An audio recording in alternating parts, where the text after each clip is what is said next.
미닝아웃이라는 신조어가 있습니다. 의미라는 뜻의 영단어 미닝과 커밍아웃을 합친 건데 자신의 신념을 담아서 소비하는 걸 말합니다. 이른바 밀레니얼 세대는 패션 제품을 살 때 환경이나 인권 등 사회적 의미가 담긴 걸 고르는 특성이 강해지고 있습니다. 박소정 기자입니다.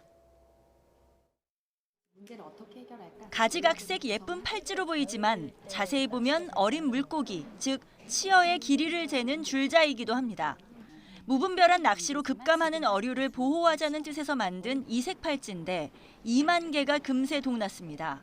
예뻐야지만 사실 사람들이 착용을 하고 자기의 의견도 또 전달할 수 있는 기회가 되니까요. 그런 부분들에 많이 신경을 썼습니다. 쉽고 간단하고 재밌고 누구나 할 수 있게. 들국화, 능소화, 위안부 피해 할머니들의 인생을 기리는 의미를 담아 한 분 한 분을 꽃으로 형상화했습니다. 지난 2015년 포장지 하나에서 시작한 액세서리가 인기를 끌면서 이제는 제품군이 23가지에 이릅니다. 이런 브랜드가 있는지 몰랐고 되게 새롭다. 그리고 이 이야기를 친구들한테 이야기해주고 싶다 하고 그렇게 제품을 구매해주시는 분들이 계세요. SNS에서 화제가 된 루게릭병 환자 돕기, 아이스 버킷 챌린지 캠페인은 이후 기부 제품 판매로 이어졌습니다. 이 팔찌를 비롯한 재단의 제품들은 최근 4년 동안 20억 원어치가 팔렸습니다.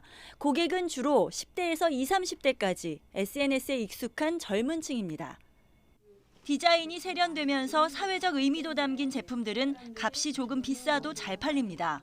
디자인이 되게 예쁘게 나오다 보니까 먼저 그거에 눈길이 가고 그러고 그 다음엔 의미도 있다고 하니까 되게 흔쾌히들 많이 사는 것 같아요. 이렇게 신념을 담은 미닝아웃 소비가 젊은 층을 중심으로 확산하고 있습니다. 올해 온라인에서 미닝아웃을 검색해보니 소비 관련 연관어가 지난해보다 2배 늘었고 팔찌, 가방 같은 패션 아이템 연관어도 2배 많아졌습니다. 패션 관련 소비로 이어지는 경향이 큰 겁니다. 특히 SNS에 인증 사진을 올리면서 자신이 좋아하는 특정 분야 소비를 꾸준히 이어가는 흐름도 있는 만큼 미닝아웃 같은 가치 소비는 한때 유행으로 그치지는 않을 것이란 전망이 우세합니다. YTN 박소정입니다.